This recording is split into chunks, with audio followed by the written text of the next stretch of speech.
Bismillahirrahmanirrahim. Assalamualaikum warahmatullahi wabarakatuh.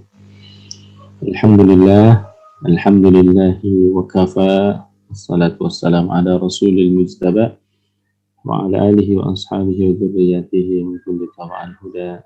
Asyhadu an la ilaha illallah wahdahu la syarika lahu wa la walada wa asyhadu anna sayyidana Muhammadan abduhu wa rasuluhu wa ahlu sidqi wal wafa. Allahumma fassalli wa sallim wa barik ala sayyidina wa habibina wa syafi'ina maulana Muhammadan al-Mustafa ma ba'd. Ya ibadallah, usikum wa iyaya bi taqwallah faqad faza al-muttaqun wattaqun ya ulil albab la'allakum turhamun. Alhamdulillah, segala puja dan puji hanya bagi Allah. Dialah zat yang menciptakan seluruh jagat raya beserta dengan isinya dan mengaturnya dengan pengaturan yang sangat sempurna. Dialah zat yang tak pernah luput membagi-bagikan rezeki pada seluruh makhluk-makhluknya, mulai dari kita manusia hingga binatang-binatang melata. Dialah zat yang menggenggam jiwa kita semuanya, yang menghidupkan, mematikan, serta yang kelak akan membangkitkan dan memintai pertanggungjawaban kita pada hari yang tidak ada lagi keraguan di dalamnya. Salawat dan salam semoga tercurah limpahkan kepada junjungan alam, uswah dan teladan kita semuanya, seluruh umat manusia, yakni Rasulullah Muhammad sallallahu alaihi wasallam. Hadirin saudara sekalian, pemirsa ngaji subuh dimanapun antum semuanya berada, alhamdulillah pagi hari ini tentu pagi yang penuh dengan kebaikan, keberkahan bagi kita semuanya. Dan berlapis-lapis keberkahan ya, semoga Allah Subhanahu wa taala curahkan kepada kita semuanya ya, berkah karena alhamdulillah hari ini adalah hari Jumat ya, yang kemudian di dalamnya tentu penuh dengan kebaikan serta keberkahan, dan keberkahan yang lain tentunya kita melakukan dan memulai aktivitas ini di pagi hari yang Rasulullah Shallallahu Alaihi Wasallam bersabda, Allahumma barik li ummati fi bukuriha. Ya, sekaligus mendoakan ya kepada umat-umat Nabi Muhammad Shallallahu Alaihi Wasallam, ya Allah berkahilah untuk umatku fi bukuriha pada pagi harinya. Ya, mudah-mudahan Allah senantiasa curah limpahkan kebaikan keberkahan bagi kita semuanya. Amin ya Allah ya Rabbal Alamin. Baik, terus sekalian pemirsa ngaji subuh dimanapun untuk semuanya berada. Insya Allah kita akan lanjutkan ngaji kita pada pagi hari ini, yakni masih seputar sirah Nabi Shallallahu Alaihi Wasallam.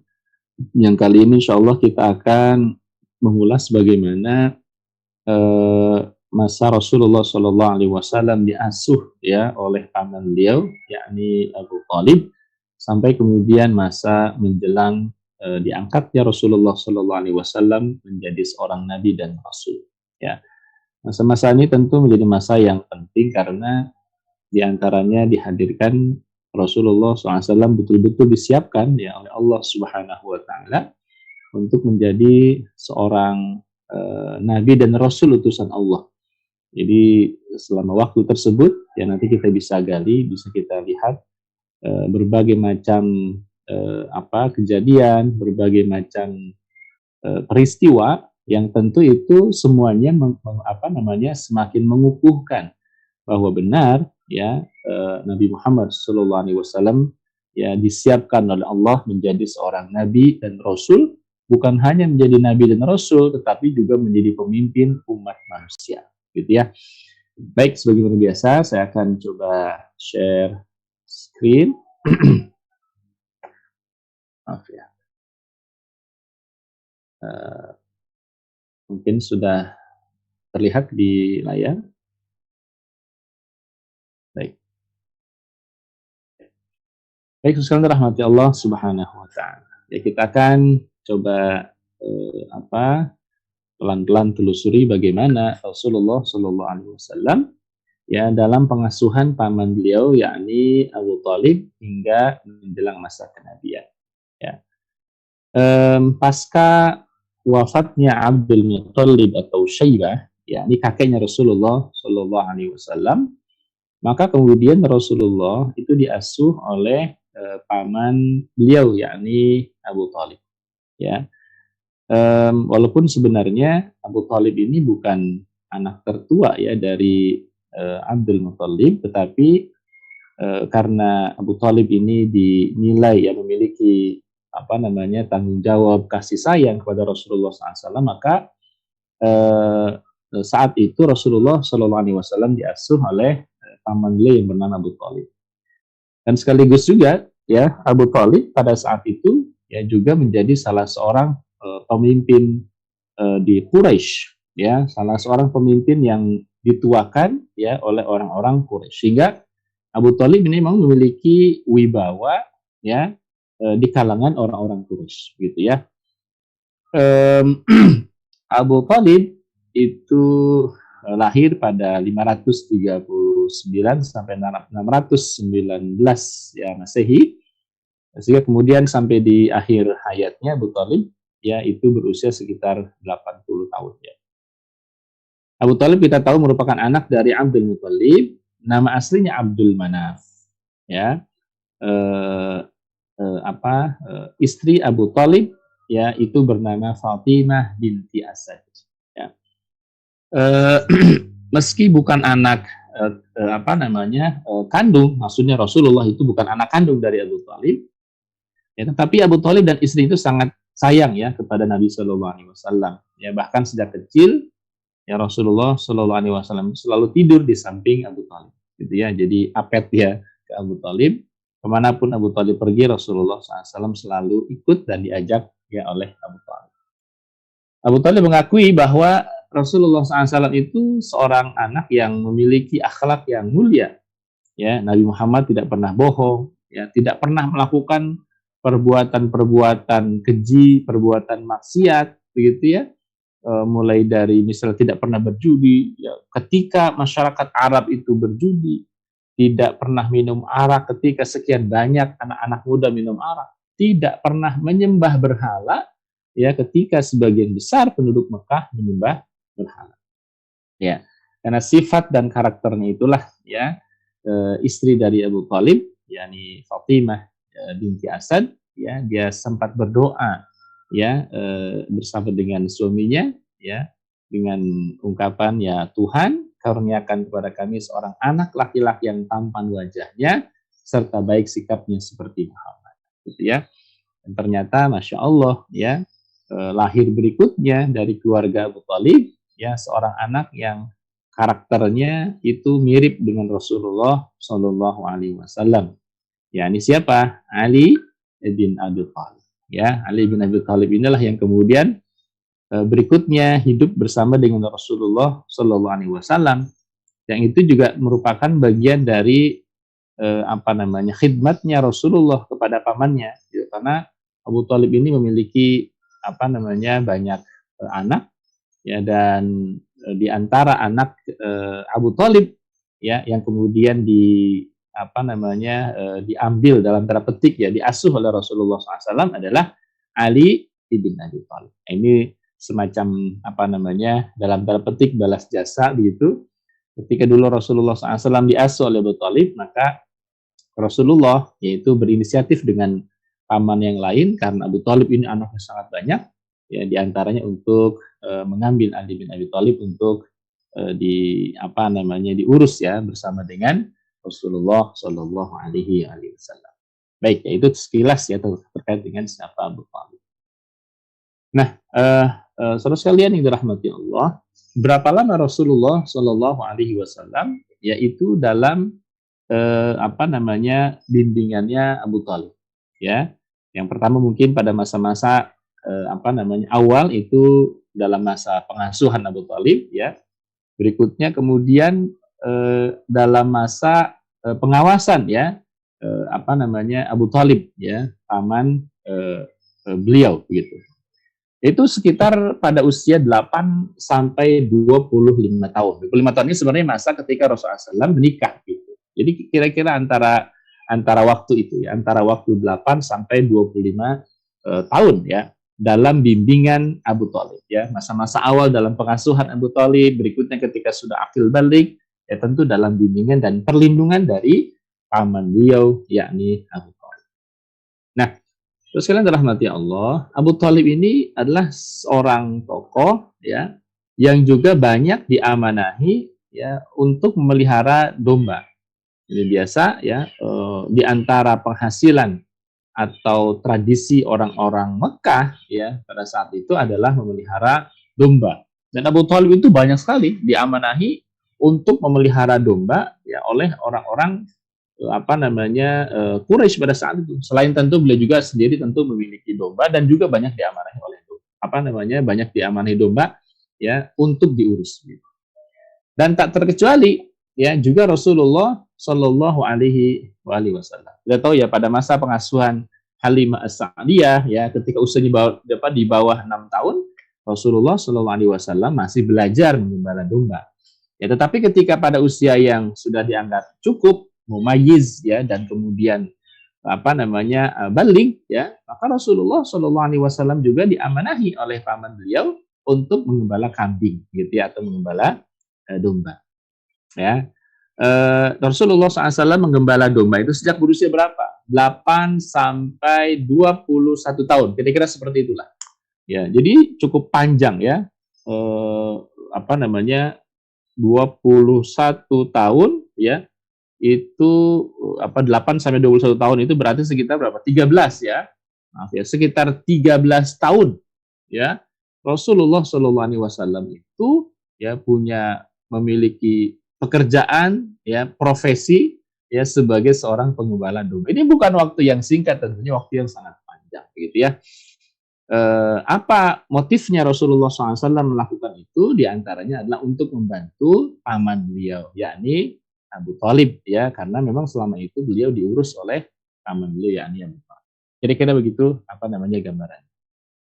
Nah, saya dirahmati Allah Subhanahu wa taala. Baik ya, kita akan masuk bagaimana sebenarnya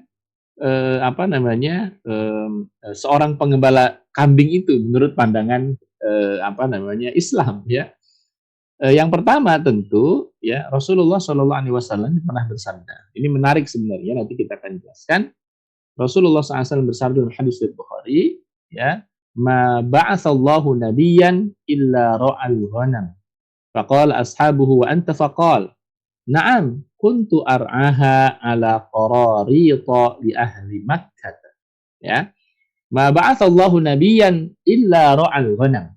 Tidak ada nabi ya kata Rasul ya sallallahu alaihi wasallam kecuali pernah mengembala kambing ya. Ma ba'atsallahu nabiyyan illa ra'al ghanam. Tidak ada nabi kecuali pernah mengembala kambing atau domba. Ini artinya apa? Seluruh nabi pernah mengembala kambing atau domba.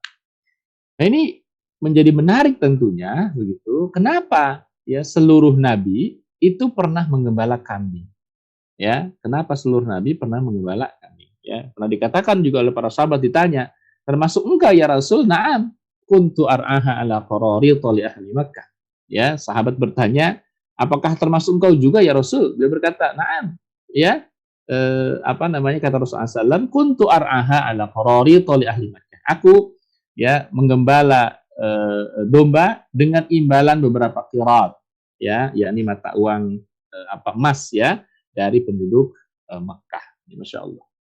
Jadi itu poin pertama ya, bahwa seorang nabi atau para nabi diutus oleh Allah Azza wa Jalla ya, mereka semua adalah pengembala kambing atau pengembala domba. Nah, tentu ini menjadi pertanyaan, kenapa gitu ya? Kenapa seorang nabi, seorang rasul itu menggembala kambing gitu ya? Tentu pasti ada hikmah yang besar ya, ada hikmah yang penting ya di balik itu semua.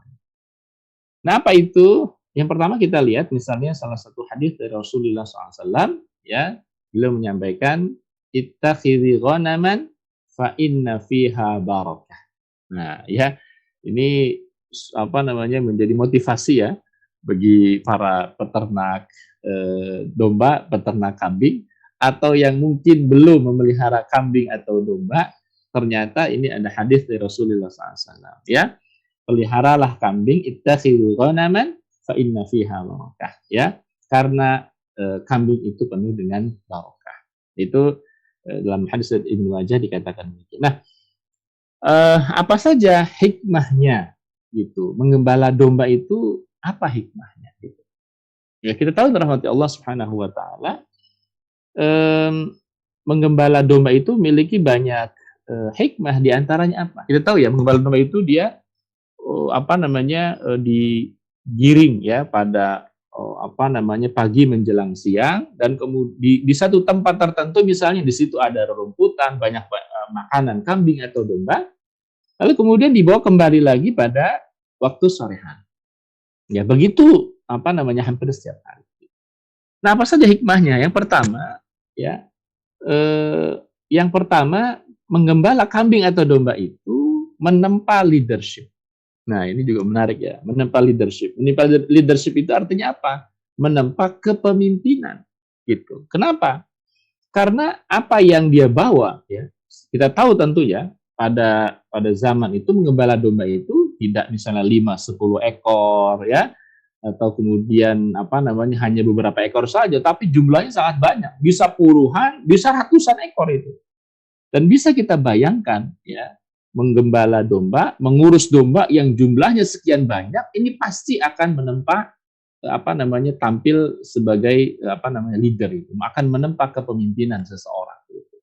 Karena dia harus Dia harus mengatur berbagai macam hal. Ya, dia harus mengetahui kemana dombanya ini harus digiring, ya, ke tempat mana, dan tentu tidak setiap saat di satu tempat, ya, juga kemudian nanti ketika satu rumput di situ habis akan berpindah ke tempat yang lain. Gitu. Jadi menggembala domba, ya, atau kambing, ya, itu akan menempa leadership atau kepemimpinan. Gitu. Nah, yang kedua, ya, ini tentu akan menumbuhkan rasa tanggung jawab. Ya pasti, ya ini sudah barang pasti. Kenapa? Karena domba yang dipelihara itu adalah amanah, ya. Domba yang dipelihara seseorang itu adalah amanah gitu. Dan kita tahu ya, ketika kemudian itu amanah dari orang yang memiliki domba misalnya, ya, maka akan tumbuh tuh rasa tanggung jawab. Gitu, ya. Tanggung jawab untuk apa? Tanggung jawab untuk mengurusnya, tanggung jawab untuk melindunginya, tanggung jawab untuk memberikan makan kepada mereka semuanya, begitu. Ya, kita tahu ya, seorang penggembala domba itu harus memastikan bahwa hewan yang digembalakan itu dia berangkat dalam keadaan perut kosong, dia pulang dalam keadaan perut kenyang, gitu. Dan ini juga diantara salah satu rahasia ya, Rasulullah SAW bersabda, kullukum ra'in, ya, wa kullukum mas'ulun an ra'iyati. Ya, setiap kalian adalah penggembala. Ini menarik begitu juga ya. Rasulullah SAW menggambarkan bahwa pemimpin itu ra'in, ya, pemimpin itu penggembala, gitu, ya. Disinilah kemudian relevansinya kalau menurut saya. Jadi Rasulullah SAW menggambarkan bagaimana sosok pemimpin itu sebagai seorang penggembala, persis sebagaimana seorang penggembala. Kita tahu ya, penggembala itu dia harus memastikan hewan yang digembalakan itu dia pergi dalam perut kosong dan pulang dalam keadaan perut kenyang. Itu penggembala gitu. Dan mestinya pemimpin begitu. Ya, pemimpin itu mestinya tumbuh rasa tanggung jawabnya sehingga rakyatnya itu yang lapar jadi kenyang, bukan yang kenyang jadi lapar gitu. Ya. Yang terancam jadi terlindungi gitu. Bukan yang sudah aman jadi terancam. Nah, itu bukan karakter seorang penggembala begitu. Ya, maka ini luar biasa. Makanya saya sebut menggembala kambing, menggembala domba itu memiliki hikmah yang luar biasa. Sampai-sampai Rasul pun menyebut, ya, kalau kita lihat ya makna letterleknya, kullukum ra'in wa kullukum mas'ul an ra'iyati. Ya, setiap kalian itu adalah pemimpin. Maksudnya penggembala gitu ya. Penggembala dan akan dimintai pertanggungan jawab atas apa yang dia gembalakan. Masya Allah. Jadi masyarakat Indonesia misalnya itu sekian ratus juta. Itulah ya, kalau dalam bahasa penggembala itulah dalam tanda petik hewan yang digembalakan. Seorang pemimpin itu ditantang, di-challenge. Untuk apa? Untuk menjadikan rakyatnya itu yang awalnya lapar jadi kenyang. Yang awalnya nggak punya pekerjaan jadi punya pekerjaan. ya, yang awalnya terancam jadi aman. Nah, itu pemimpin, itulah pengembala. Bukan sebaliknya. Ya, yang awalnya sudah settle gitu ya, bisa punya pekerjaan, jadi di PHK misalnya ya, atau jadi nggak punya pekerjaan. Yang awalnya hidup tenang, tentram, jadi terpecah belah, jadi terancam. Ya, yang awalnya kebutuhan itu tercukupi, ya menjadi semakin berat. Nah, jadi masya Allah ya. Jadi kepemimpinan itu, jadi menumbuhkan rasa tanggung jawab gitu. Nah kita lihat ya, seorang pengembala itu akan betul-betul memperhatikan satu persatu hewan yang digembalakan. Ya kalau misalnya ada hewan dan mereka tahu persis itu mana kambing atau domba yang sedang sakit, gitu ya, mana domba atau kambing yang sehat gitu, yang sehingga kemudian yang sakit itu agak lebih diperhatikan, ya, disodorkan boleh jadi makanannya dan seterusnya. Ya begitulah. Jadi tumbuh di empati rasa tanggung jawabnya. Yang ketiga, ya, menggembala domba atau kambing itu akan mengasah manajemen gitu. Akan mengasah manajemen. Ini terkait terkait dengan tanggung jawab ini sebenarnya ini kalau kita perhatikan ya, makanya anak-anak kita ini ibrohnya ya diantaranya ya, sebisa mungkin ya agar anak-anak itu memang betul-betul memiliki hewan peliharaan. Bagus kalau mereka punya domba. Tapi kalaupun tidak misalnya, apa hewan yang bisa mereka pelihara? Gitu. Ikankah misalnya yang sederhana gitu ya? Supaya apa? Supaya tumbuh tuh tanggung jawabnya. Ya, kamu tanggung jawab ini ya atau kucing misalnya ya. Diberikan makanan, lalu kemudian dikasih tugas untuk memberikan makan, sehingga itu tumbuh tuh rasa tanggung jawabnya. Gitu. Ya, nah itu dipupuk dari situ, gitu. Ya, makanya para ahli parenting misalnya atau para ahli leadership pimpinan itu menganjurkan begitu ya agar tumbuh rasa tanggung jawab ya kepada anak ya, maka berikan dia apa? Berikan dia dalam tanda petik bukan mainan benda mati yang kemudian itu seperti banyak mainan sekarang gitu ya, tapi kasih dia mainan berupa binatang misalnya. Untuk apa? Untuk dipelihara. Agar apa? Agar tumbuh rasa tanggung jawabnya. Gitu ya. Tanggung jawab untuk apa? Minimal dia memberikan makan sehingga tumbuh tuh nanti rasa apa? Rasa empati dan seterusnya. Dari situ bermula.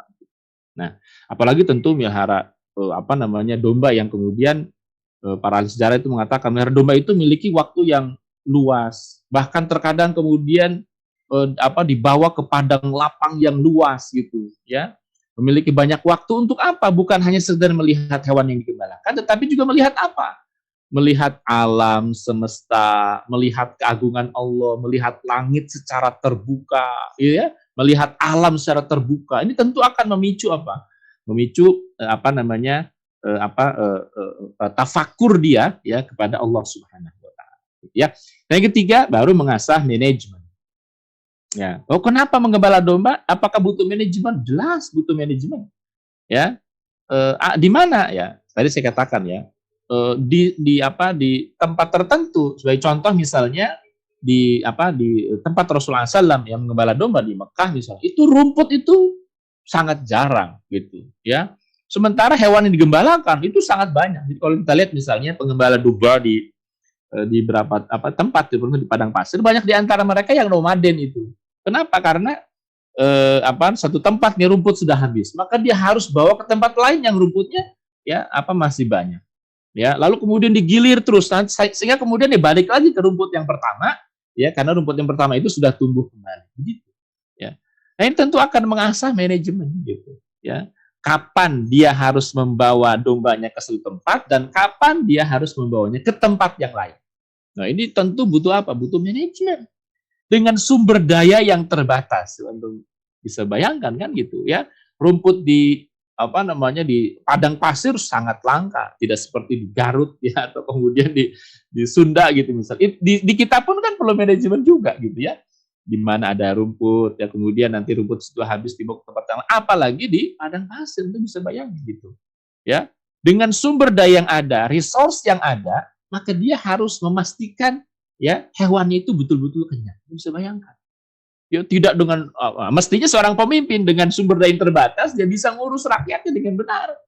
Ya, tidak ini sumber daya alam melimpah luar biasa, ya malah sumber daya alamnya dibawa kemana? Ya dikasihkan kepada asing misalnya. Nah ini tentu tidak mencerminkan tanggung jawab ya dan manajemen dalam konteks ini begitu ya. Yang harusnya dia dahulukan ya hewan yang dia urus lebih dulu begitu ya, bukan kemudian orang lain begitu. Ini mengasah manajemen ya. Yang keempat, ini menempa kesabaran. Masya Allah. Nah, kesabaran itu bekal seorang pemimpin gitu. Ya, bisa kita lihat orang pemimpin harus sabar gitu. Dikritik dia harus sabar. Ya, nggak boleh nggak boleh ambekan begitu ya, nggak boleh kalau istilah orang sekarang gitu ya. Jadi nggak boleh ketika kemudian dikritik marah ya, dikritik kemudian balas dendam. Nah, itu bukan karakter seorang pemimpin. Pemimpin itu harus bertambah-tambah gitu ya. Kalau rata-rata orang kesabarannya pada level sekian, maka pemimpin itu harus lebih di atasnya gitu. Ya, dan menggembala kambing atau domba itu betul-betul menempa kesabaran. Bayangkan menunggu ya dari mulai pagi menjelang sore hari itu, Masya Allah, kan butuh kesabaran. Ya, belum lagi misalnya terik matahari yang panas, ya, belum lagi mengurus domba yang luar biasa banyak misalnya. Ya, bagaimana tidak? Ya, dibutuhkan pasti kesabaran. Dan memelihara kambing atau domba itu betul-betul menempa kesabaran. Dan ya kita tahu kesabaran itu modal penting dari seorang pemimpin.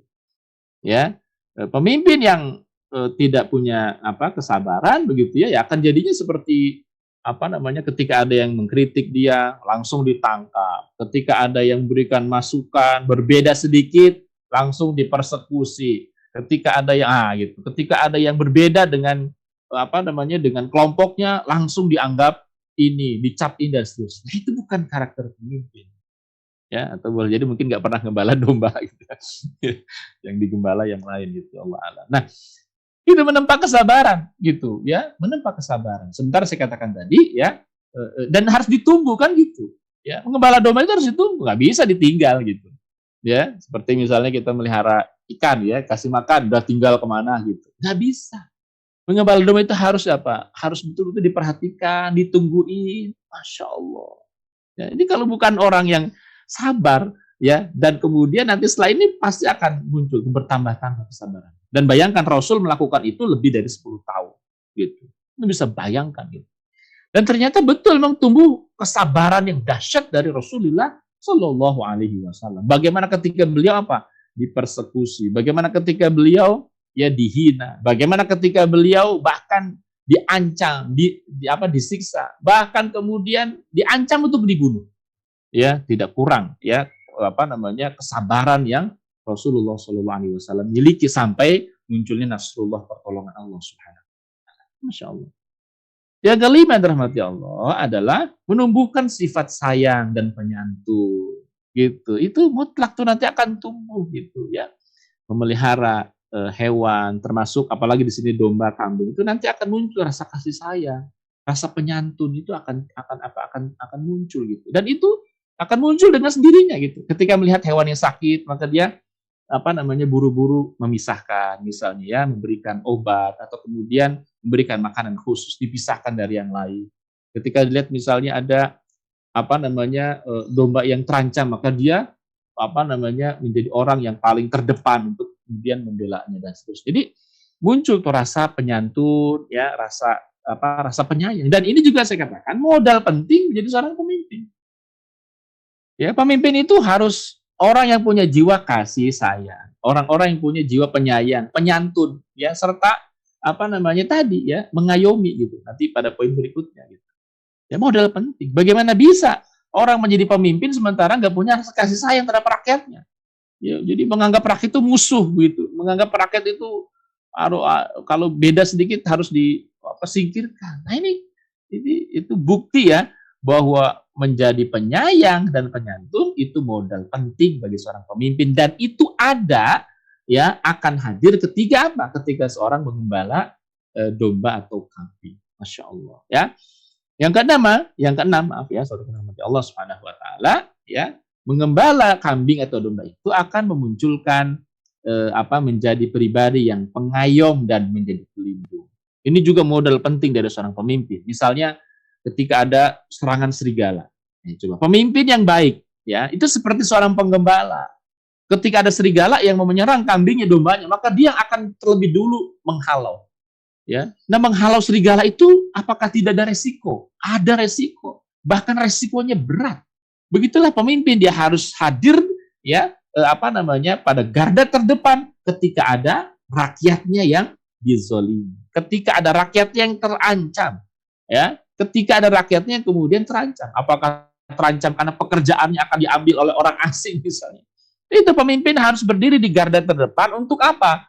Menjamin rakyatnya itu dia dapat terlindungi. Apakah terlindungi keamanannya, terlindungi pekerjaannya, ya, diayomi semuanya. Itu pemimpin. Gitu. Ini modal penting pemimpin itu pengayom serta pelindung. Ya, jangan sampai kemudian malah menjadi pemimpin, ya, itu atau penguasa itu misalnya malah menjadikan rakyat terancam, malah diundang serigala. Ayo serigala datang, ini banyak makanan empuk nih. La haula wala quwata illa billah. Saya punya apa nih? Saya gembala 100 ekor domba nih. Siapa yang mau Anda mau? Itu yang kecil. Saya ambilkan nih domba yang kecil. Silakan makan. Ya, itu bukan karakter seorang pengembala gitu. Itu pengembala yang khianat namanya gitu. Ya. Dan menjadi pemimpin itu harus menjadi pribadi yang pengayom dan pelindung, dan itu ada ketika mereka mengembala domba. Coba lihat, ketika ada serigala, ya ada ancaman, maka dia yang pertama kali menghalau. Walaupun punya resiko yang besar, dia terancam. Digigit serigala, diterkam serigala, ya, tapi resiko itu akan dia hadapi. Ya, berbanding dengan pemimpin yang malah menyodorkan rakyatnya untuk disembelih orang lain, menyodorkan rakyatnya untuk kemudian dirusak oleh yang lain, diancam atau terancam oleh pihak yang lain, gitu ya. Jadi kira-kira itu, dan banyak sekali ya, ini mungkin bisa jadi bisa satu buku tersendiri ya ketika menggambarkan bagaimana sebenarnya hikmah mengembala kambing atau domba. Yang jelas begitu banyak hikmah. Karena itu ya Rasulullah SAW pernah mengatakan ya ittakhidhi ghanaman fa inna fiha barakah. Wajar saja kalau Rasulullah SAW pernah bersabda ittakhidhi ghanaman fa inna fiha barakah. Ya, peliharalah kambing atau domba karena kambing atau domba itu penuh dengan berkah. Nah, ini ya silakan ya, ini jadi motivasi ya kita semua. Waduh, jadi termotivasi untuk memelihara domba gitu ya. Supaya supaya nanti lahir anak-anak itu menjadi pemimpin ya masa depan. Baik, yang dirahmati Allah Subhanahu wa taala, kita lanjut ya. Nah, sempat berapa waktu yang lalu ya ada seorang penceramah yang mengatakan, ya Muhammad, kata dia dengan nada mungkin gurauan dan seterusnya gitu ya, itu kucel, belean, kumel dan seterusnya lah, kira-kira begitu. Sama seperti anak-anak yang lain ya, yang kalau naudzubillah ya, waliyadzubillah ya, kalau ada pohon jambu atau mangga mungkin juga akan mencuri jambu atau mangga ya. La haula wala quwwata illa billah ya. Jadi tidak demikian. Saya sampaikan ya, tidak demikian. Tidak benar Nabi SAW masa kecilnya sama dengan masa kecil anak-anak yang lain. Tidak. Ya. Wallahi tidak. Ya, karena Rasulullah SAW itu terlepas ya, dari penggambaran yang tidak baik seperti itu. Ya, belekanlah, kumel ya, dan seterusnya. Karena itu Syekh Mahmud Al-Misri mengatakan, jadi ketika Rasulullah SAW itu kan hidup bersama dengan anak-anaknya Abu Thalib, dan anaknya Abu Thalib itu banyak. Ya, digambarkan anak-anak Abu Thalib itu acak-acakan gitu, digambarkan ya, rambut mereka aut-autan ketika bangun tidur misalnya, dan mata mereka penuh kotoran. Sangat berbeda dengan Muhammad Shallallahu Alaihi Wasallam yang kecil. Ya, maksudnya Rasulullah SAW kecil pada saat itu, yang ia bangun tidur dalam kondisi yang sangat rapi, rambutnya tersisir dan berminyak, matanya bersih dan bercelak. Gitu. Masya Allah, gitu ya. Jadi tidak benar kalau ada misalnya orang yang mengatakan masa kecil Rasulullah Shallallahu Alaihi Wasallam itu sama dengan masa kecil kebanyakan orang. Ya, kebanyakan anak-anak yang kucel, kumel, rambutnya acak-acakan, tidak tertata rapi dan seterusnya. Gitu. Tidak. Itu dibantah begitu ya. beliau sangat berbeda ya dengan anak-anak yang lain. Ya, bahkan ketika dia bangun tidur saja kondisinya rapi. Bayangkan, kan kebanyakan orang kalau kita bangun tidur kondisinya pasti acak-acakan. Rasul rapi, rambutnya tersisir dan berminyak, matanya bersih dan bercelak. Masya Allah. Ya Allah sholli ala Muhammad. Jadi begitulah ya kecintaan kita pada Rasulullah SAW tentu, dan ini bukan cuma sekedar dan ini fakta begitu ya, Rasulullah SAW menjadi pribadi yang begitu sangat disukai karena memang seperti itu ya, tidak bau ya, kalau ini mungkin ingusan gitu ya dan seterusnya ya, tidak demikian. Nah, rahmati Allah Subhanahu wa taala. Nah, sungguhnya Abu Thalib itu ya sudah melihat ya keistimewaan Rasulullah Shallallahu Alaihi Wasallam itu memang sejak banyak berbagai macam keberkahan atau karomah begitu ya. Dan dia sudah melihat anak itu, yakni Rasulullah Shallallahu Alaihi Wasallam itu memiliki keutamaan yang luar biasa. Gitu. Maka pada satu saat ya, ketika Mekah itu dilanda kekeringan, ya jarang turun hujan, bahkan sudah sekian lama tidak turun hujan. Sebagian orang mengadukan hal itu kepada Abu Thalib karena beliau itu sebagai pemimpin Mekah ya, pada saat itu diantaranya. Lalu Abu Thalib keluar bersama dengan anak kecil yang tidak lain, anak kecil itu Rasulullah Shallallahu Alaihi Wasallam. Dia memegang anak kecil itu dan menempelkan punggungnya ke dinding Ka'bah. Ya Rasulullah SAW punggungnya ditempelkan ke dinding Ka'bah, jadi jemarinya memegang anak itu, ya. Dan Abu Thalib ketika itu minta, ya berdoa, ya tentu dengan tata caranya Abu Thalib sendiri. Langit yang tadinya bersih tiba-tiba menjadi mendung dan menurunkan hujan yang sangat deras. Dan itu diketahui oleh sekian banyak orang, ya bahwa Abu Thalib itu menjadikan Rasulullah SAW sebagai wasilah ya doanya ya, sehingga kemudian hujan yang sudah sekian lama tidak turun menjadi turun seketika. Langit yang tadinya cerah menjadi gelap dan kemudian turun hujan yang sangat deras ya, sehingga lembah-lembah itu yang tadinya kosong, kering, kerontang menjadi terisi oleh air dan ladang-ladang menjadi subur ya pada saat itu. Nah, jadi rahmati Allah Subhanahu wa taala. Jadi Abu Thalib itu sebenarnya tahu keistimewaan ya Rasulullah SAW. Makanya kemudian pada saat ketika Mekah dilanda oleh kekeringan, ya beliau menjadikan Rasul SAW sebagai wasilah ya doanya di Ka'bah pada saat. Nah, terus kan rahmati Allah Subhanahu wa taala. Kita lanjut ya, pada ketika usia beliau Shallallahu Alaihi Wasallam itu ya berusia sekitar 12 tahun. Jadi ketika Rasulullah Shallallahu Alaihi Wasallam berusia sekitar 12 tahun, Rasulullah itu ikut pamannya berdagang menuju Syam. Awalnya Rasulullah SAW ini nggak diajak oleh pamannya Abu Thalib, ya, tapi kemudian Rasulullah SAW tetap bersikeras ingin ikut, ya, tetap bersikeras ingin ikut Abu Thalib dan rombongan kafilah dagang yang lain, gitu, ya. Akhirnya karena tidak tega, akhirnya Abu Thalib mengikut sertakan Rasulullah SAW yang saat itu usianya baru 12 tahun. Baru 12 tahun. Sementara yang lain itu sudah di atas 20 tahun begitu ya, 30 tahun dan seterusnya gitu. Dan maka diajaklah Rasulullah SAW yang waktu itu berusia 12 tahun ya untuk melakukan traveling dagang menuju Syam ya, menuju wilayah Palestina, Jordania ya, Libanon dan Suriah pada saat. Nah, tiba di sekitar perbatasan, sudah masuk wilayah Syam sebenarnya, di daerah yang namanya Busra, ya, kafilah dagang Abu Thalib itu melewati kuil Buhaira. Ya, ini kuil pendeta yang bernama Buhaira. Dari kejauhan. Jadi daerah itu daerah perlintasan ya. Daerah yang dilalui oleh para pedagang ya, oleh kafilah dagang itu adalah selalu hampir melewati kuilnya Buhaira ini. Itu hampir semua pedagang dari Mekah itu pasti akan melewati, dan pedagang dari mana-mana pasti akan melewati kuil. Nah, satu saat rahib Buhaira ini ya, atau pendeta Buhaira ini merasa takjub dia. Karena dari sekian banyak kafilah dagang yang lewat, ada kafilah dagang yang menarik perhatian dia. Dari jauh diperhatikan, ada kafilah dagang yang kemudian ya memiliki keanehan gitu, memiliki keajaiban ya.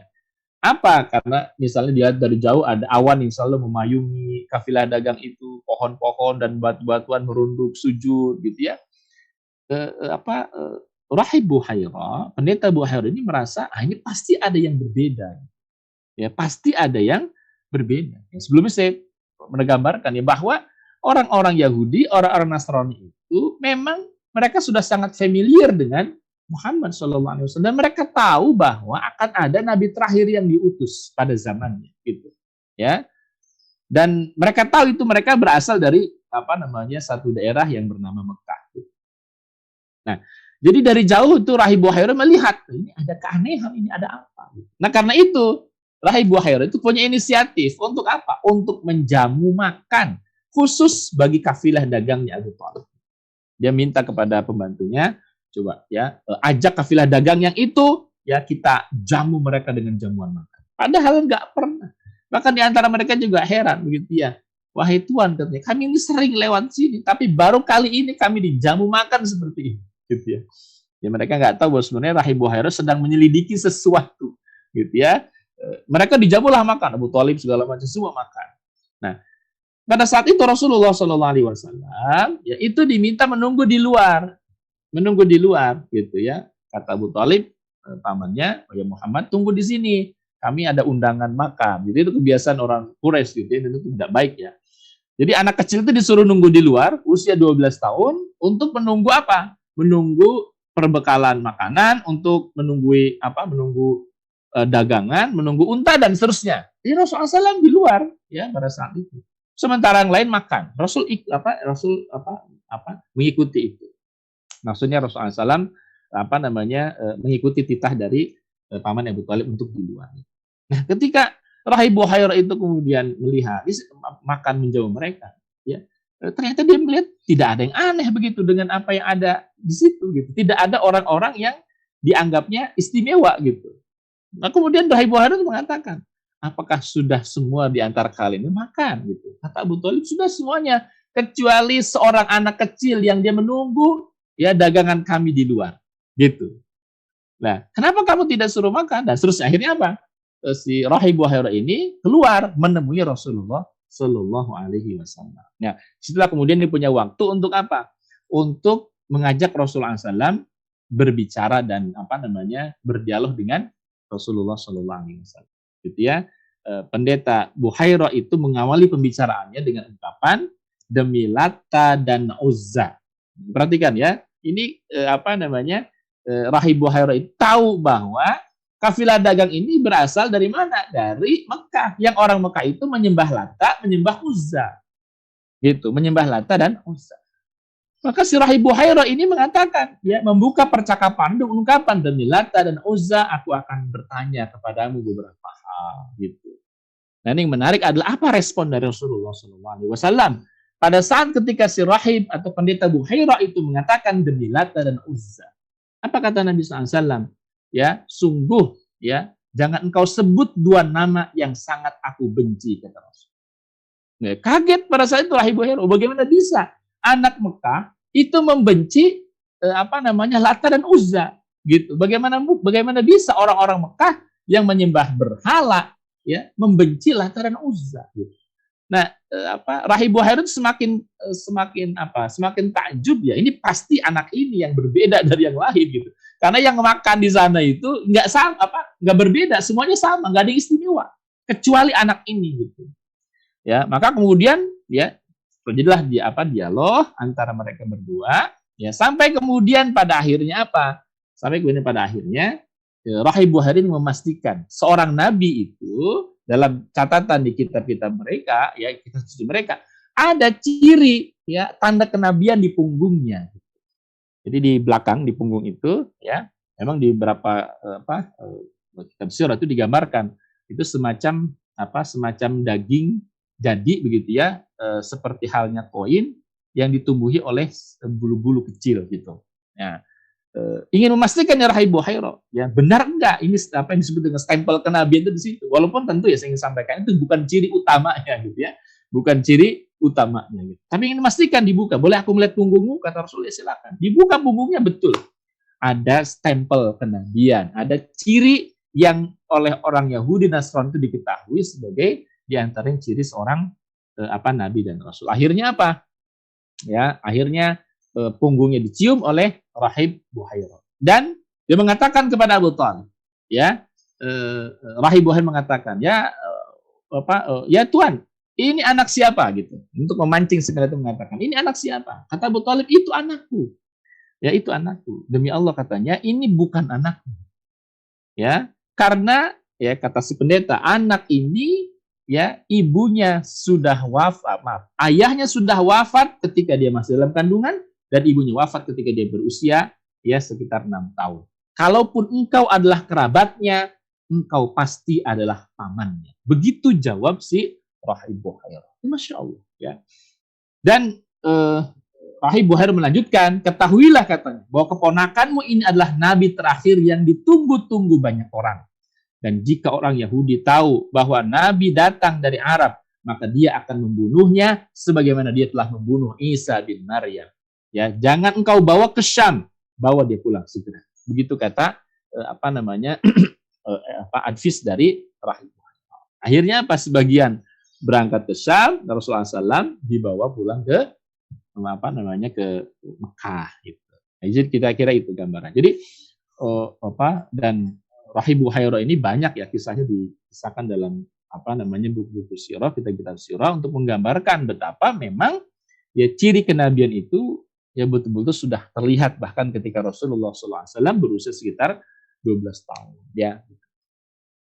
Nah, saudara sekalian rahmati Allah Subhanahu wa taala. Nah, kita lihat ya, Rasulullah SAW berusia 12 tahun itu ya sudah melakukan aktivitas ya lintas negara.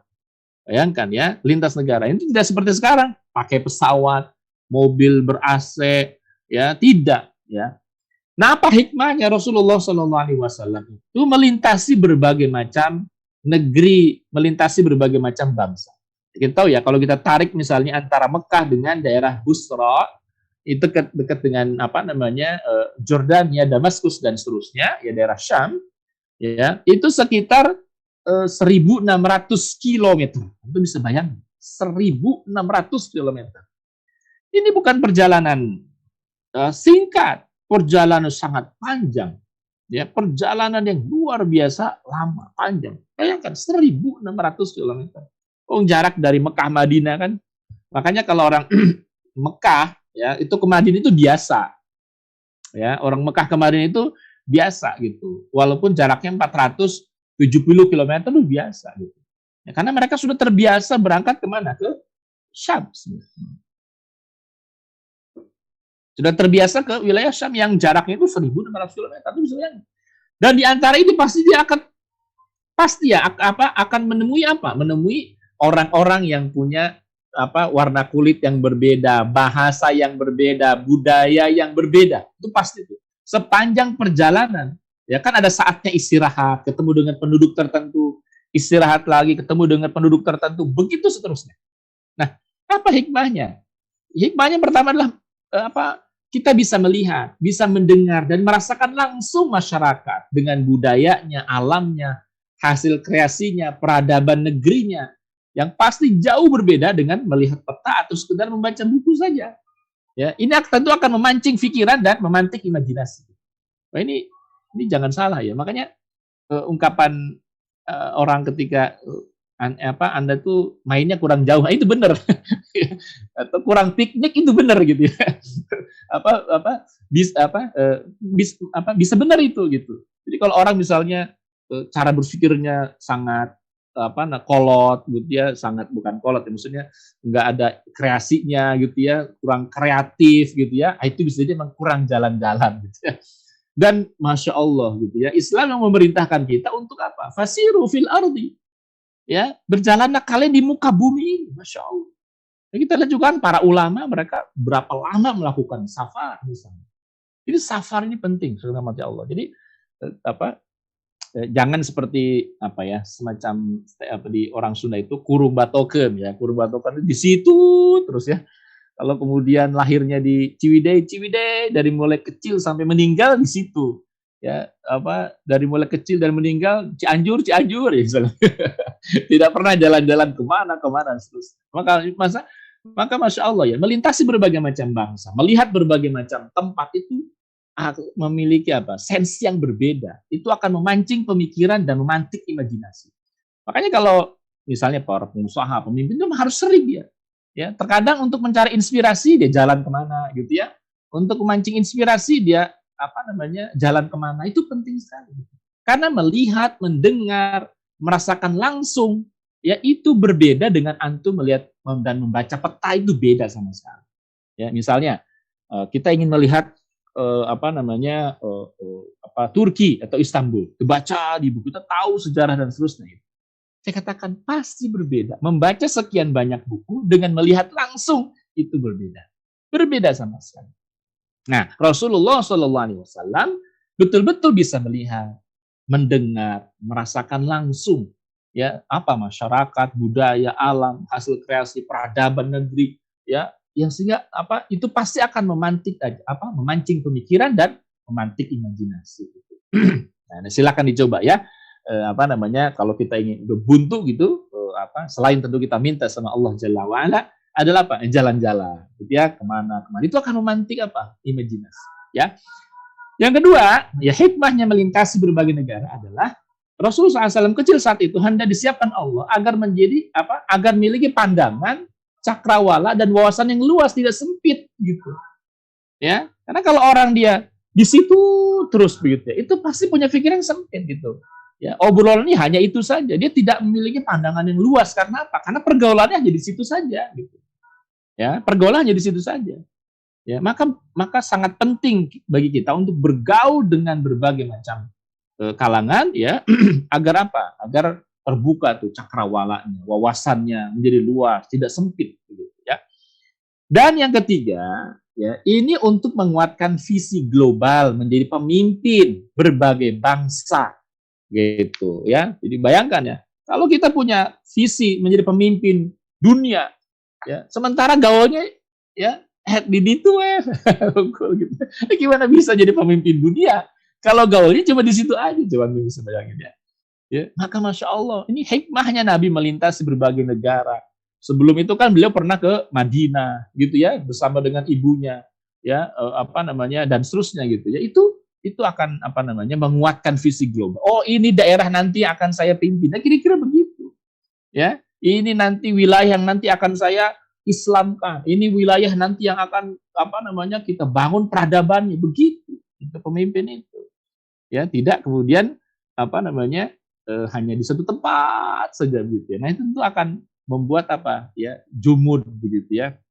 Jadi triknya tentu tidak mesti mahal ya. Silakan ke kalau yang suka sepedahan ya bersepeda kemana, yang suka motoran melintas kemana, itu bisa dilakukan supaya supaya tadi kita punya wawasan dan menguatkan visi global kita bahwa tempat itu ternyata bukan tempat yang saya pijak saja gitu ya, yang bahasanya seperti itu, kebudayaannya hanya seperti itu. Ternyata orang itu berbeda-beda dan seterusnya. Sekaligus tentu tafakur ya bahwa ciptaan Allah itu maha dahsyat gitu ya. Dan jadi ini bekal pemimpin ini ya, mengetahui berbagai macam wilayah, daerah, melihat, merasakan langsung ya, itu bekal seorang pemimpin. Bayangkan Rasul kan nanti akan menjadi pemimpin masa depan, pemimpin peradaban dunia gitu ya. Pemimpin yang memimpin ujung barat sampai timur ya dan seterusnya gitu. Maka harus ya diperkenalkan lebih awal sebagai maklumat awalan gitu ya. Sebagai maklumat awal ya untuk Untuk meresapi, mencerna ya berbagai macam kondisi di seluruh dunia. Masya Allah, itu hikmah melintasi berbagai macam bangsa dan negara. Ya, maka dari sini kita gitu, anak-anak kita, ayo ya dorong mereka untuk Untuk keliling dunia. Ya, nggak punya uang Ustaz, insya Allah ya minta gitu sama Allah ya, pasti Allah akan mampukan insya Allah. Pokoknya kita punya visi dulu ya. Kalau belum kemana-mana ini misalnya ke Jawa Barat dulu, berikutnya ke Indonesia, ya baru kemudian ke sekian banyak negeri di dunia. Gitu, ya. Itu tanamkan itu supaya kita punya wawasan global, ya dan karena kita akan siapkan tuh anak-anak itu menjadi pemimpin masa depan. Nah, baik, ini rahmat Allah Subhanahu. Nah, berikutnya fragmen yang diikuti Rasulullah SAW adalah mengikuti perang Fijar. Saya ingin sampaikan ya. Tidak ada satu fragmen pun yang dilalui Rasulullah SAW kecuali di situ ada hikmahnya. Ya. Nah, perang ini terjadi ketika Rasulullah SAW berusia sekitar, ada mengatakan 15 tahun, ada mengatakan sekitar 20 tahun. Sebab terjadinya perang Fijar ini, ya, karena Barrad, ya, bin Qais dari Bani Kinanah membunuh Urwah Ar-Rahal bin Utbah dari Bani Hawazin hanya karena Barrad jengkel ketika Urwah dipilih untuk memimpin kafilah dagang Nu'man bin Munzir, orang yang kaya pada saat itu. Ya, padahal saat itu adalah bulan haram, ya, bulan haram. Ya. Jadi terjadi pembunuhan. Karena Quraisy itu pelindung Barrad, ya, Bani Hawazin mengumumkan perang kepada Quraisy, ya, untuk membalas kematian Urwah. Nah, jadi kebawa-bawa ini orang-orang Quraisy terbawa-bawa, ya, karena Bani Hawazin mengumumkan perang terhadap Quraisy gitu, untuk membalas kematian Urwah. Perang pun pecah pada bulan Haram, ya, selama 4 tahun berturut-turut, ya, kedua belah pihak saling berperang satu sama lain. Dalam pertempuran itu awalnya Rasulullah SAW bertugas memunguti anak-anak panah lawan yang berjatuhan dan memberikan kepada paman-pamannya untuk balas ditembakkan, ya, dilesatkan. Namun pada tahun berikutnya, ia juga ikut menembakkan panah itu ke arah lawan untuk melindungi paman-pamannya. Nah, di antara hikmahnya keikutsertaan Rasulullah SAW mengikuti perang Fijar adalah bahwa Rasulullah SAW telah diasah mental dan kesiapan untuk membela diri dan berperang sejak usia muda. Nah, gitu ya. Ini juga menjadi modal penting, ya, bagi seorang pemimpin, ya, karena nanti pada fragmen-fragmen berikutnya, ya, sekian banyak jihad dilakukan oleh Rasulullah Sallallahu Alaihi Wasallam. Melalui perang ini beliau juga melihat secara langsung watak dan pola masyarakat jahiliyah, ya, khususnya pada saat berperang. Jadi bagaimana orang-orang Arab itu berperang dan seterusnya, sehingga Rasulullah SAW tahu persis gitu. Nah, jadi untuk apalagi sebuah negara besar yang hendak dibangun, ya, maka peperangan model seperti ini, gitu ya, itu menjadi sangat penting. Makanya kemudian bisa kita lihat, ya, banyak pemimpin itu lahir dari apa? Dari medan perang, gitu. Banyak pemimpin lahir dari medan perang, gitu ya. Atau kalau sekarang, ya, yang digandrungi misalnya pemimpin jenderal, gitu ya, karena tergambarkan dia mengetahui strategi, gitu ya, dan seterusnya, gitu ya.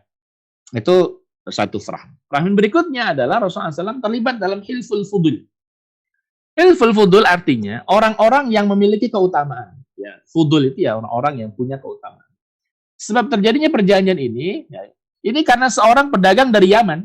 Jadi seorang pedagang dari Yaman datang ke kota Mekah, ya, dibeli barang dagangannya, tapi nggak dibayar oleh orang yang bernama Al-As bin Wa'il Al-Saham. Ini ayahnya Amr bin As. Ya, ini orang kaya sebenarnya, orang terpandang, tapi ketika ada pedagang yang datang, diambil barang dagangannya, tapi nggak dibayar, gitu. Ya. Nah, dia sudah minta tolong kemana, ya, ke sana kemari, tapi nggak ada yang menggubris, gitu. Minta tolong maksudnya ini, dagangan saya nggak dibayar, dagangan saya nggak dibayar, tapi nggak digubris sama sekali orang Mekah. Ya, karena dia tahu Al-As bin Wa'il Al-Saham itu tokoh. Ya. Akhirnya apa yang dilakukan? Dia teriak di samping Ka'bah, ya, dan terdengar itu, ya. Kalau orang sudah teriak di Ka'bah itu akan memancing perhatian, ada apa? Karena Ka'bah itu kan menjadi pusat perhatian. Maka bangkit dan berkata Az-Zubair, seorang pemuka dari Bani Abdul Muthalib, ya, dikatakan, "Oke, ya, aku penuhi panggilanmu dengan membawa solusi. Sungguh kezaliman ini sudah tidak bisa ditahan lagi dan tidak bisa dibiarkan lagi." Lalu akhirnya apa? Ya, diinisiasilah pertemuan di rumahnya Abdullah bin Jud'an untuk membahas perkara ini. Membahas perkara apa? Ada orang Yaman, pedagang Yaman, yang dagangannya diambil tapi nggak dibayar. Diadakanlah kesepakatan tokoh Quraisy yang intinya, siapapun tidak boleh dizalimi di Mekah. Selain pasti akan dibantu dan dikembalikan haknya yang dizalimi. Termasuk Al-As, ya, dia harus membayar hutangnya. Gitu. Akhirnya terpenuhilah dalam hati Allah Subhanahu Wa Taala. Maka Rasulullah SAW, ya, sangat terkenang memorinya ketika hadir, ya, memutuskan masalah yang sangat penting, yakni peristiwa Hilful Fudul, karena menyangkut tentang pemenuhan hak-hak orang. Lalu waktu itu Rasulullah SAW belum diangkat oleh Allah menjadi Nabi dan Rasul. Ya, apa kata Nabi SAW? Laqad syahidtu fi dari Abdillah ibn Jud'an hilfan ma uhibbu anna li bihi humrun na'am walau ud'a bihi fil islami la ajabtu. Ya, kata Nabi, aku menghadiri sebuah perjanjian di rumahnya Abdullah ibn Jud'an. Tidaklah ada yang melebihi kecintaanku pada unta merah kecuali perjanjian ini. Jadi Rasul sangat suka hadir dalam, ya, majlis Hilful Fudul. Ya, andai aku diajak untuk menyepakati perjanjian ini di masa Islam, aku pun akan mendatangi. Masya Allah. Kenapa? Ini Rasulullah Shallallahu Alaihi Wasallam itu ya tadi orang yang hatinya bersih, maka ketika melihat ada kezaliman terusik gitu. Ya, dan beliau sangat senang sekali ketika kemudian terlibat dalam upaya pemenuhan hak-hak orang yang dizalimi. Ya. Nah, di antara hikmahnya apa? Rasulullah SAW terlibat dalam hilful fudul adalah bahwa Nabi diakui kedudukannya sebagai orang-orang pilihan yang memiliki keutamaan. Karena orang yang hadir di situ adalah orang-orang yang punya keutamaan ya dalam hilful fudul. Selain apa? Rasulullah SAW tertempa juga menjadi orang yang apa? Yang mampu, yang apa? Yang harus memenuhi berbagai macam hak orang-orang yang dizalimi. Karena pada saat itu ya kira-kira asbabul wurudnya gitu ya, ada seorang yang haknya terambil, tidak terpenuhi, dan hilful fudul itu adalah rapat yang membahas serta ya mencoba menunaikan hak-hak orang yang dizalimi. Ya. Nah, baik, yang dirahmati Allah Subhanahu wa taala. Nah, berikutnya ya, bagaimana Rasulullah sallallahu alaihi wasallam memantapkan gelar Al-Amin. Ya. Rasulullah sallallahu alaihi wasallam memang sejak awal sudah dikenal orang yang apa? Orang yang sangat amanah, orang yang sangat terpercaya, sangat amanah dan terpercaya. Nah, tapi kemudian ada sebuah peristiwa, ada sebuah kejadian ini yang semakin memantapkan beliau itu diberi dipercaya sebagai orang yang al-amin, terpercaya. Kejadian itu pada saat usia beliau sallallahu alaihi wasallam berusia 21 tahun, ya Rasulullah SAW ya sudah terjun dalam perdagangan dan bisnis, gitu ya. Setelah sebelumnya apa? Menggembala domba, gitu ya, kambing. Suatu saat satu orang datang membeli dagangan Rasulullah sallallahu alaihi wasallam di sebuah pasar ya. Si orang ini mengatakan, "Saya bayar cash barang Anda, tapi saya nitip barang saya." Ya, setelah nanti saya tawaf, saya akan ambil. Jadi orang ini orang luar Mekah, datang ke Mekah mau tawaf, ya, mau umroh pada saat itu. Nah, dia sebelum umroh dia beli dulu dagangannya Rasulullah SAW. Sambil dia mengatakan, "Saya beli ya, saya sudah tunaikan, saya beli, tapi saya nitip nih barang dagangan saya, ya, dan saya akan ambil setelah saya usai tawaf." Gitu ya. Nah, Masya Allah, ternyata setelah selesai tawaf, ya, setelah selesai umroh, si orang ini langsung pulang. Tidak menemui Rasulullah untuk ambil barang dagangannya. Masya Allah. 3 hari berikutnya dia baru ingat. Ya. Dan ketika dia kembali ke pasar Ukaz pada saat itu di Mekah, dia kaget. Ya, datang. Aduh, barang dagangan saya lupa saya ambil. Dia balik lagi ke 3 hari berikutnya. Ya, ke kota Mekah. Tapi Masya Allah, dia kaget ketika itu. Kenapa? Rasulullah SAW tetap pada posisinya ya untuk menjaga barang milik si orang yang menitipkan barang kepada Rasulullah SAW. Ini karena kejadiannya di pasar maka membuat heboh lah kira-kira begitu, menjadi perbincangan. Ya, ketika ditanya, apakah engkau menunggu? Rasulullah menjawab, iya. Kan kamu bilang tunggu barang daganganmu. Aku tunggu, gitu. Masya Allah. Nanti bisa bayangin ya. Jadi Rasulullah SAW dikatakan, apakah engkau menunggu barang dagangan saya? Iya. Ya. Karena engkau kan bilang begitu, tunggu barang dagangan saya sampai kemudian saya kembali umroh. Masya Allah. Maka sejak saat itu, semakin ramai orang Mekah menyebut beliau sebagai Al-Amin. Dan banyak orang yang menitipkan barang kepada Rasulullah Sallallahu Alaihi Wasallam. Ya, pada saat ini Masya Allah. Jadi semakin memantapkan ya gelar Al-Amin. Jadi semenjak saat itu banyak orang yang percaya Rasul bisa mengelola bisnis gitu. Semakin orang percaya Rasul amanah, semakin orang percaya. Akhirnya banyak orang yang menitipkan barang dagangan untuk dijual oleh Rasulullah SAW karena sifat yang sangat terpercaya itu. Nah, berikutnya, saudara sekalian dirahmati Allah Subhanahu Wa Taala. Ya, hal penting sebelum kita bicara yang lain itu adalah bahwa Rasulullah SAW ini adalah seorang yang sangat terjaga dari dosa dan maksiat hatta ketika beliau sebelum diangkat jadi Nabi dan Rasul sekalipun. Ya. Dan banyak kejadian atau kisah atau fragmen ya dalam kehidupan beliau itu yang menunjukkan Rasul tidak pernah melakukan perbuatan musyrik, syirik, apalagi dosa dan maksiat. Dan termasuk dosa dan maksiat. Sejak kecil Rasulullah SAW tidak pernah menyembah berhala.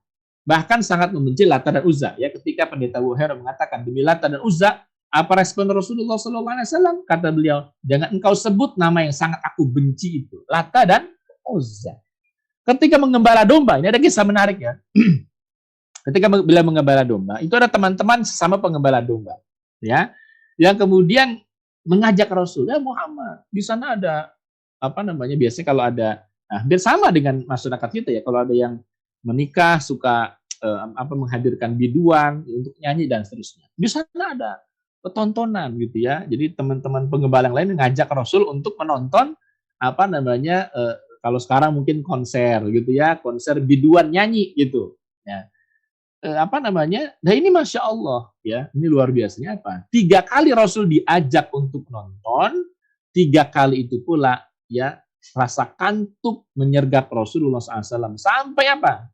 3 kali diajak tidak apa? 3 kali itu tidak jadi gitu.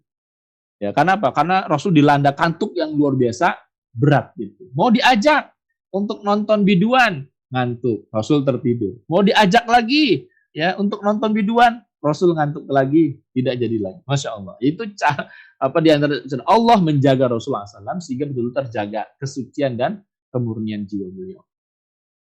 Selain itu, rahmati Allah, dahulu orang-orang yang haji umroh, bagi yang tidak sanggup membeli pakaian ihram, ya, jadi orang-orang Quraisy itu di antaranya dia menjual pakaian untuk ihram. Ya, pakaian ihram. Ya, hampir sama dengan yang sekarang begitu ya. Apa namanya? Nah, orang-orang yang tidak mampu membeli pakaian, ya, pakaian ihram seperti yang sekarang ya, izar dan rida itu yang dijual oleh orang Quraisy gitu, maka mereka terpaksa harus tawaf, nggak boleh pakai pakaian yang mereka bawa, harus telanjang gitu ya. Jadi orang umroh ya, orang Quraisy mengatakan, ayo beli ini kain ihramnya. Oh nggak mampu beli ya, Anda harus lucuti pakaian, silakan tawaf tanpa mengenakan pakaian. Dan Rasulullah SAW tidak pernah melihat ya apa namanya ketika ada orang tawaf ya melakukan orang tawaf dalam keadaan telanjang, tidak pernah Rasulullah SAW apa namanya melihat ya peristiwa dan kejadian tersebut. Nah, baik, rahmat Allah Subhanahu wa taala. Berikutnya, ya insyaallah yang sedikit lagi saya jelaskan kesaksian Rahib Nastura. Kalau tadi Rahib Buhaira, ini kejadian ini ketika Rasulullah SAW dipercaya untuk mengelola dagang dan bisnisnya Sayyidah Khadijah radhiyallahu anha. Ya, ini kira-kira usia beliau sudah menjelang usia 25 tahun. Ya, ini menjelang usia 25 tahun, sekitar 23-24 tahun.